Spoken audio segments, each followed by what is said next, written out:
Welcome to the HigherEdJobs Podcast. I'm Andy Hebel, the Chief Operating Officer and one of the co-founders of HigherEdJobs. And I'm Kelly Sherwin, the Director of Editorial Strategy. Today, we are fortunate to have Jonathan Fansmith, who is the Senior Vice President, Government Relations at ACE, which is American Council on Education. Jonathan directs ACE's comprehensive efforts to engage federal policymakers on a broad range of issues, including student aid, government regulation, scientific research, and tax policy. His work involves representation before the U.S. Congress, administrative agencies, and the federal courts.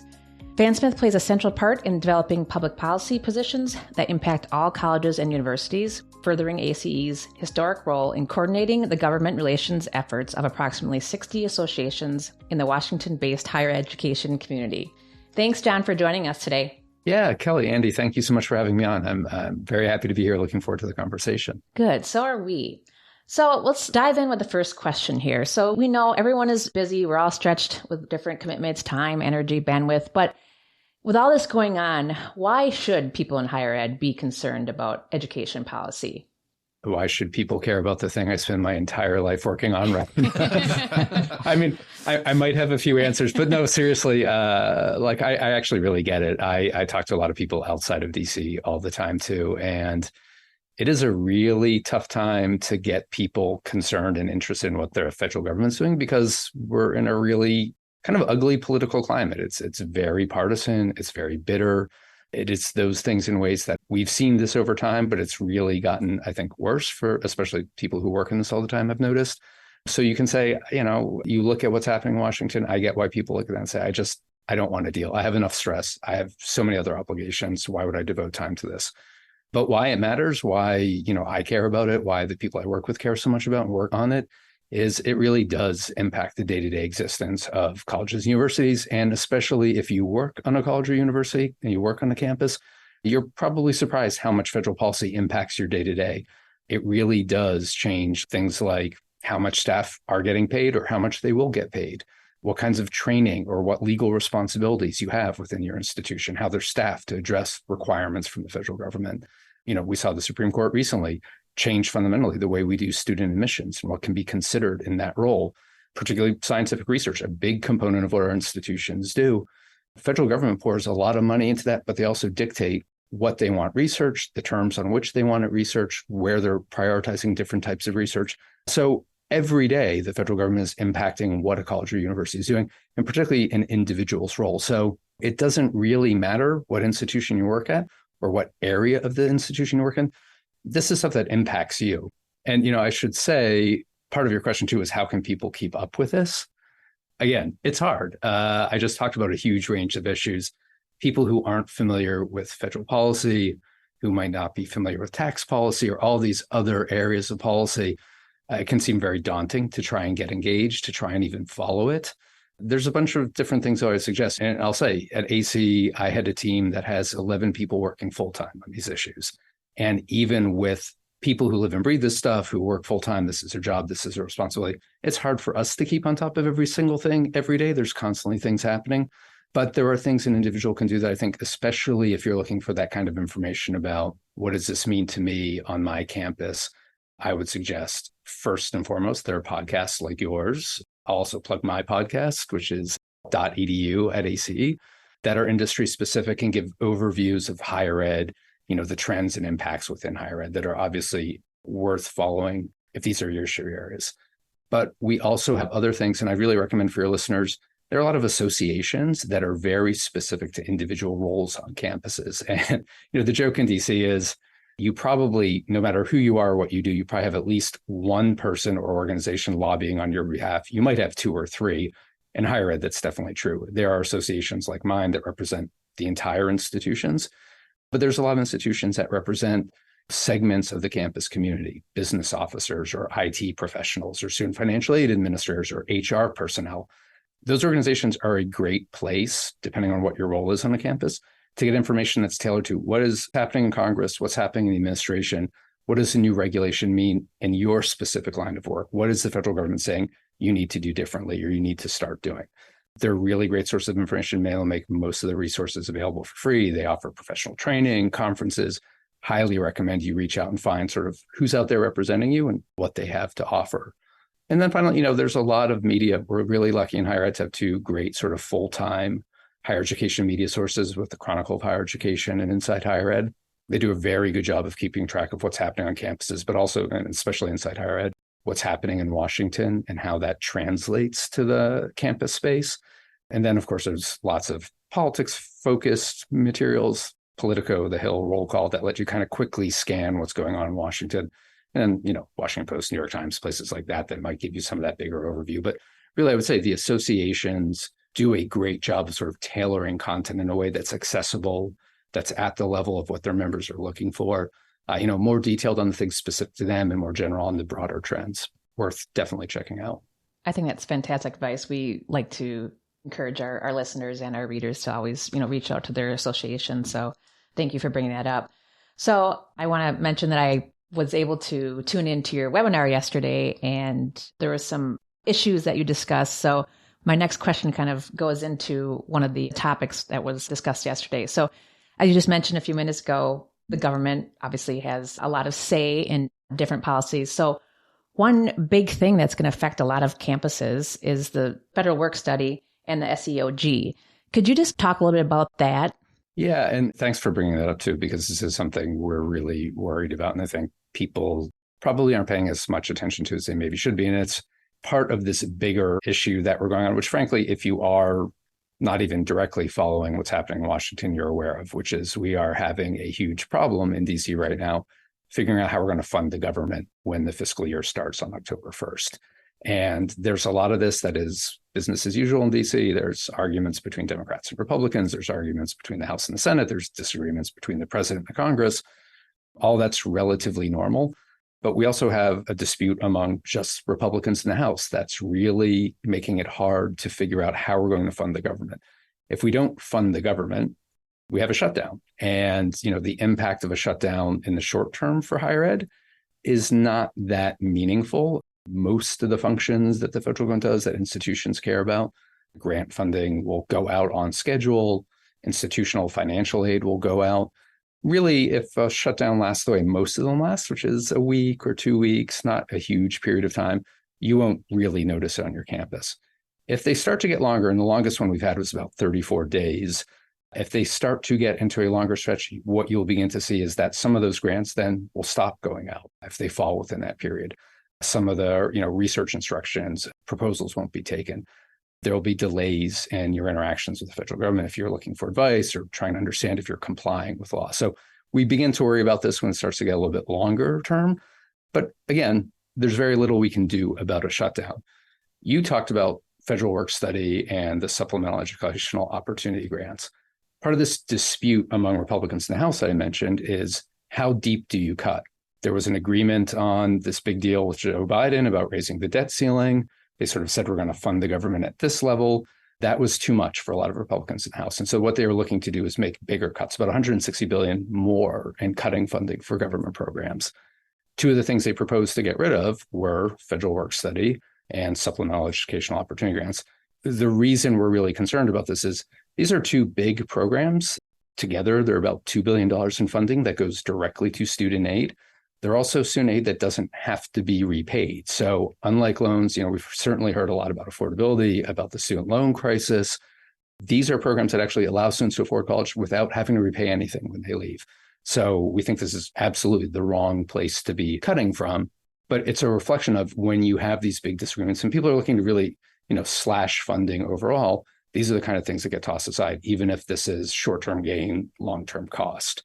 So particularly given your audience, federal work study, I don't know if any of you were work study students. I was a work study student. There were certainly a lot of offices I worked in where there were 4 or 5 of us, and it was not an insubstantial part of the team.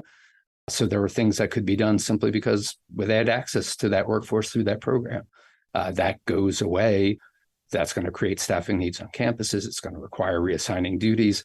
It would be a real challenge. And twofold, you're harming the institution's operations and you're harming these students' chances of affording their education. So these are the kind of things that as you're digging in or as your listeners are digging in, they see these kinds of things, reach out, speak up, talk to your members of Congress, say, this is a concern I have.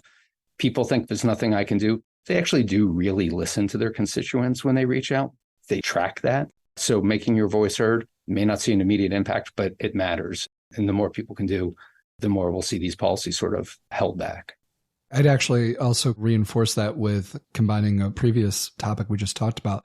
A lot of associations make it easy for fly-in days for DC to come in for very important topics and meet with folks.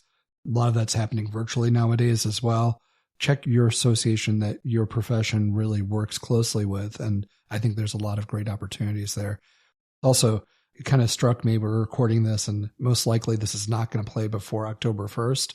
So if you're listening now, you can be laughing to, I can't believe they said this about what would happen October 1st. If somebody does have a time machine now and is listening and you want to come back and help us correct the episode and make it right, we'd really appreciate it. You can come knock on the door right now. But this is one of these points where, yeah, we're a few days before October 1st. If that happens and it drags on, I think people are not only going to feel it here, but you're going to feel it in other areas. Sticking with some of these more pertinent topics right now, there's also, for folks who work in higher education, there's some overtime threshold changes that have been spoken of on the Hill. Is there anything that you can add to that and how you think they may impact folks who work at colleges and universities?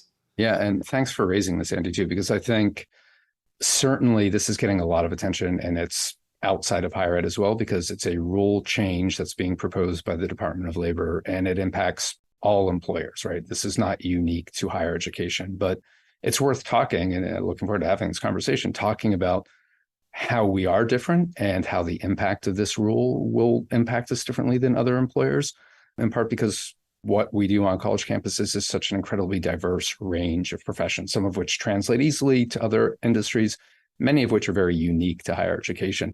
But, I'm burying the lead a little bit here. What is happening is the Department of Labor has proposed a revision of what's called the overtime rule. And essentially this rule, it's been around for about 30 some odd years. It used to get revamped every 7 to 9 years or so. So not a very frequent revision. And really what it's meant to do is say, look, you can't keep people at a certain salary threshold by saying that they're professional staff, but not pay them overtime, right? Pay them a very low salary and not give them overtime as a way of holding their income down. So the concept is you set a federal standard below which everyone should be paid on an hourly basis and entitled to overtime. There's certainly been examples in the past of organizations, not familiar with this in higher ed, but that have tried to suppress worker pay by paying very low salaries and demanding a lot of extra time.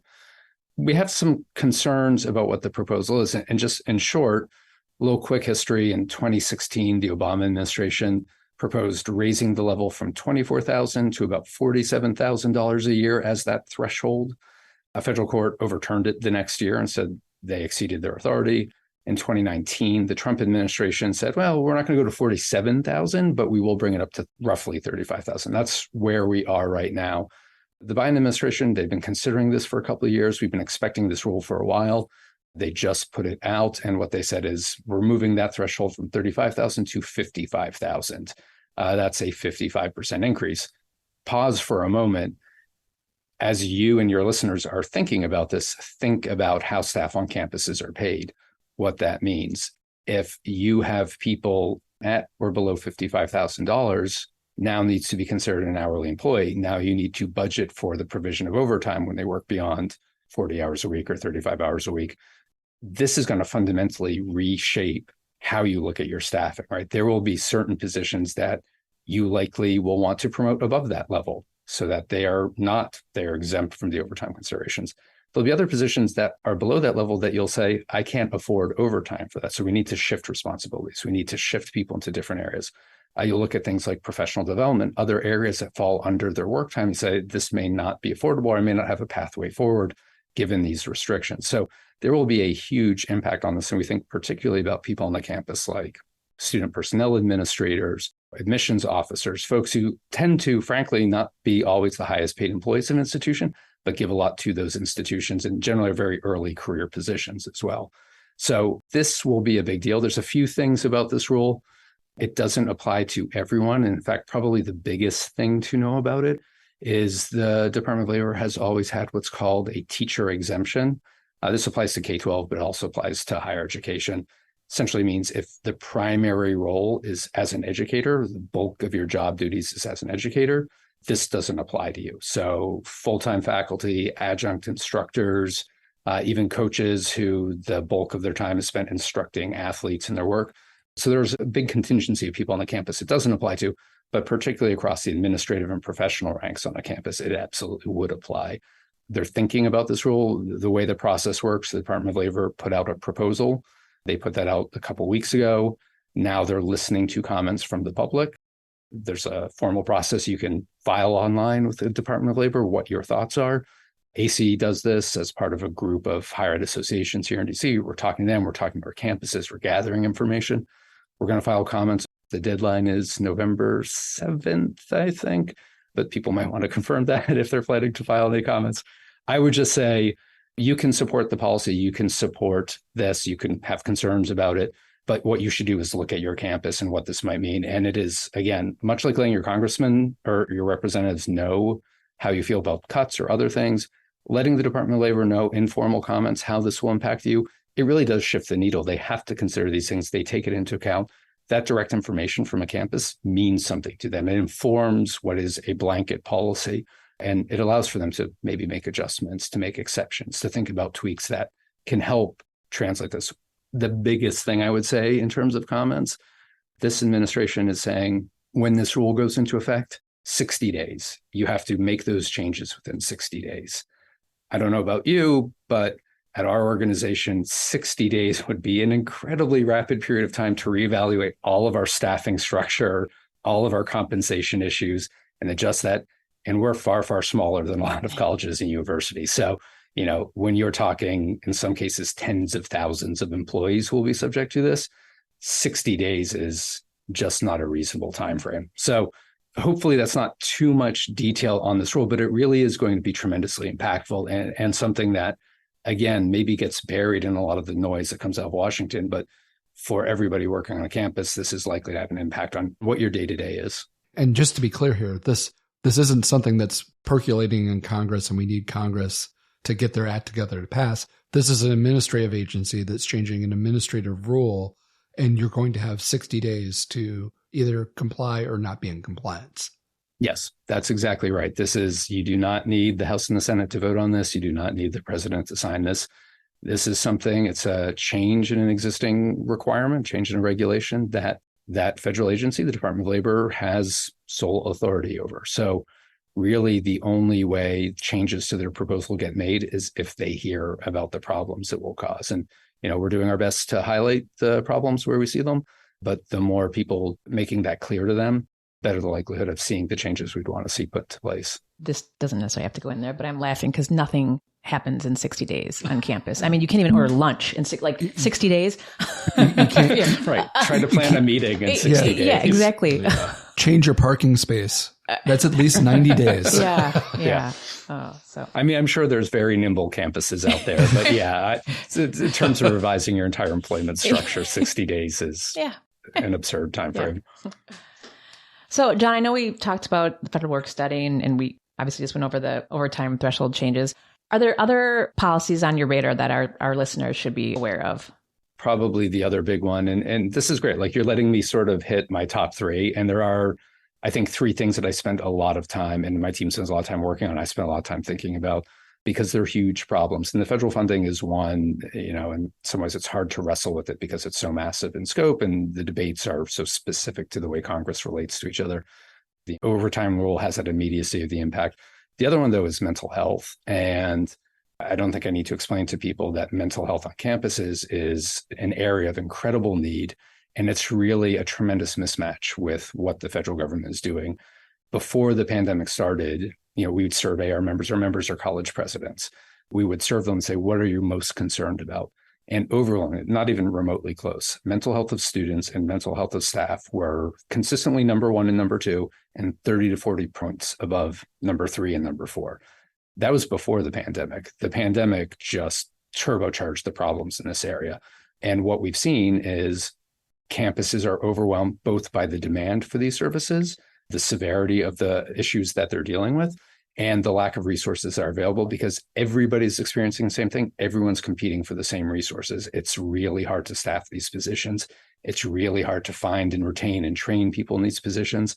The pipeline of people entering those fields, it's just not sufficient for the demand.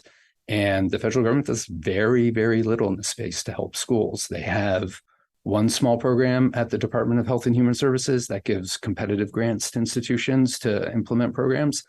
But it is, by the scale of the federal budget, an infinitesimal investment. There really isn't a significant federal investment in addressing this problem. So there's lots of things we'd like to see the federal government do about that we've been asking the federal government to do. We're proposing different things in this area. The first one is bulk up that support, right? We know every institution has need in this area. Some institutions have really great and immediate needs. There are ways to increase the amount of federal spending here that would have an immediate impact on the quality of life for numerous students, numerous staff, would be immediately impactful. There's some other things where we have weird policy restraints, right? And I think the biggest one we think a lot about is telehealth. When the pandemic came on with the national emergency, there was actually a suspension of a lot of the rules, mostly state rules, but about access to telehealth services. And we saw a response. A lot of campuses, because that was something that was a service they could purchase, that was something they could bring in to immediately supplement when there are issues around hiring full-time staff or providing those positions. They leaned into that, and it supplemented what else they offered in a really helpful way. Unfortunately, the exemptions to the law, when the national emergency went away in March, those exemptions went away as well. And now colleges and universities have a lot of legal barriers to using those services. This isn't to say you should not have counselors on the campus and you can go to telehealth. I think the experts would tell you a mix of models, a mix of different tools, things that reflect what your campus is and how they work. You should consider all of that, but not even having access to one of those options is certainly not helpful. So we'd like to see some changes in federal law that help address that and allow institutions to use all the tools that are out there to meet their students and their staff's needs. And then finally, I mentioned this before, we do not do a lot to help incentivize people to enter these fields, to train to be therapists, to train to be counselors, to train to be psychologists. There are a few kind of specific programs the government offers. They're not particularly generous in terms of funding. And we can look at anyone, it's not higher ed, look anywhere in society, and people are saying the shortage of trained professionals in this area is having a real impact. So this is something that the government is perfectly suited to do, right? Like they can move resources on a national scale. They can provide things to make getting into these fields more affordable, make repayment of loans easier for people in these fields, really put an emphasis on when they put their finger on the scale, you see results. So we'd like to see the government doing just that, trying to get more people into these pipelines and moving their way through. In addition to the folks who are currently there, I think at this point, prior to the pandemic, you had indicated it was a huge issue. The pandemic just kind of tipped the scales over. And the folks who are doing it, like many medical professionals now, they're just completely overtaxed past their limits. So yeah, that is absolutely something that we've seen as well from institutions. That's also indicative of the broader society right now. Yeah, I think that it's such a great point too, because we talk about the mental health of staff. A lot of staff are working long hours. A lot of staff are committing themselves to that. Their needs, the stresses of the job, burnout, this has been a regular point of discussion. We don't necessarily have the tools on hand to help address some of those things that, again, it's not just in this area, but it's across the institution where there's a real benefit, or there could be a real benefit to students and the staff. I know you got your 3, but I know we get notes from folks. If we didn't ask you about this, just real quick, as much as doing your best to call straight up balls and strikes here on this and not lean one way or another, where do you see stuff going with student loan forgiveness?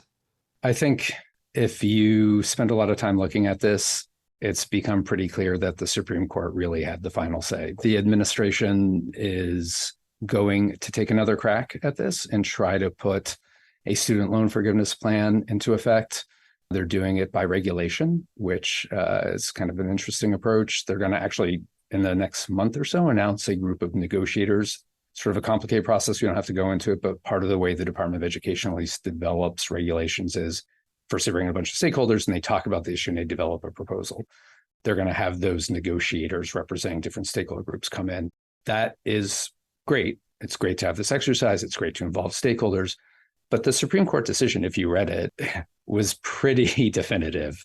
This Supreme Court is not going to support a loan forgiveness program. And in fact, when you read the decision, they anticipated the idea that the administration might pursue it through other authorities and essentially said, look, there is one fundamental underlying principle here. It's something that this Supreme Court particularly has created, which is called the major questions precedent.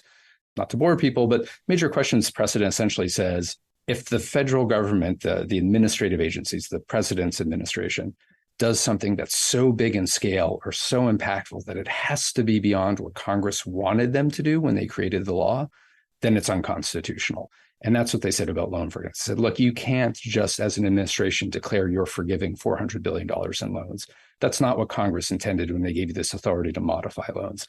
And the Supreme Court decision essentially said, that's going to be true no matter what vehicle you use to get there. So yes, absolutely, the Biden administration, their Department of Education, they're going to keep pushing on this. Partly, it's a great political issue for them, right? Like they want to be seen as fighting for borrowers on behalf. It's a winning political issue. Partly, they really believe that this will help a lot of people who need that help. It's not all political here in DC. There are lots of good intentions behind these policies too. But ultimately, as soon as they enact whatever they do, it will face an immediate court challenge. And the end result of that court challenge will wind up before a Supreme Court that essentially said, don't try this again. And here they are trying it again. So I think we can foresee what the outcome will be, how long that takes, how it wraps up, maybe a year and a half. But it is very unlikely borrowers will see the kind of forgiveness the Biden administration has been hoping to put into place. In addition to listening to the wonderful .edu podcast, how can our audience get involved with ACE if they're interested in higher education policy? It's a little bit tricky because I mentioned earlier, ACE represents presidents. So a lot of the structure around what we do is focused on people at that CEO level or who are essentially on that leadership track to head institutions. But I say that we do a lot of different things. We have obviously sort of things like the podcast and live session that are ways to interact directly with us, to hear from us. That's great. There's a lot of informational things we make available. We also have a really robust programmatic side, and that applies to people at all different levels. So we have things for chief academic officers. We have people, I mentioned aspiring to the presidency, but earlier in their career, the fellows program is sort of a longstanding, relatively famous within higher education circles pathway to the presidency that people can participate in.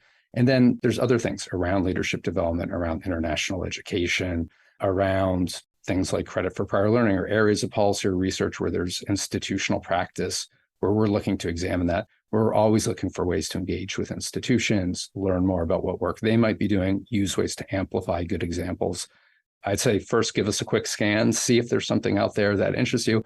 And particularly if there's something that doesn't apply to you that you think is worth doing, reach out. That can be to me, that can be to anyone. We really do try to keep very close contact with our members, try to keep our finger on the pulse of what's happening in higher education.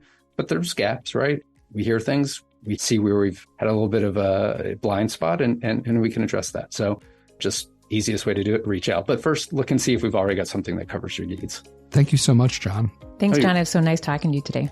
And Go ahead. Sorry. Maybe we would do it. Yeah, no, I was just going to say thanks for having me on. But maybe we should probably redo that. We're all laughing over each other. Yeah.